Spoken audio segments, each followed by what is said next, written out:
Hello বন্ধুরা, কেমন আছো সবাই? আজকে নিয়ে চলে এসেছি কাঁচা আমের মাখা, কাঁচা মিঠা আমের মাখা।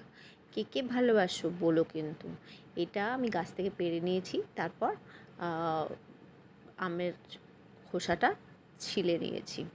ছিলে নেওয়ার পরে কুচি কুচি করে কেটে নিয়েছি, যেমন সবাই করে নেয়। তারপর এই ভালো করে জলে ধুয়ে নিয়েছি, ভালো করে একদম নিট অ্যান্ড ক্লিন। এই আমটা ভীষণ মিষ্টি, কাঁচা কাঁচাই খাওয়া যায় নুন দিয়ে, কিন্তু আমি একটু ওটাকে কুচি কুচি করে কেটে তার মধ্যে একটু নুন দিয়েছি, আর একটু চাট মশলা দিয়েছি, আর একটু বাড়িতে ভাজা একটা মশলা, সেটা আমাদের একজন ম্যাডাম স্পেশাল বানিয়ে দিয়েছিল। তো দেখতেই পাচ্ছ কীভাবে সুন্দর করে কুচি কুচি কুচি করে কেটে নিয়েছি। কারা কীভাবে মাখো জানি, এর মধ্যে একটু কাঁচা লঙ্কা আর যদি কাসুন্দি দেওয়া যেত তাহলে খুব ভালো লাগতো।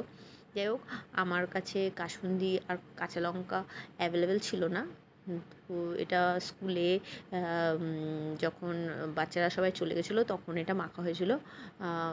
তখন আমাকে হেল্প করেছিল আমাদের স্টাফ শামিমা। তো এটা ভালো করে নুন দিয়ে, যেটা বললাম, একটা স্পেশাল ভাজা মশলা আর চাট মশলা, তিনটে জিনিস দিয়ে ভালো করে মেখে নিয়েছিলাম। যেহেতু লঙ্কা আর কাসুন্দি ছিল না। কারা কী কী দিয়ে এই কাঁচা আম মাখা খাও আমাকে কমেন্ট করে অবশ্যই জানিও। কার কার প্রিয় সেটাও জানাতে ভুলো না কিন্তু, ঠিক আছে?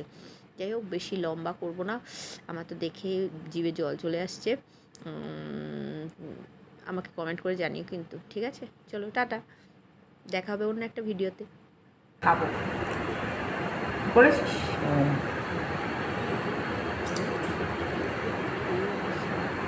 দারুণ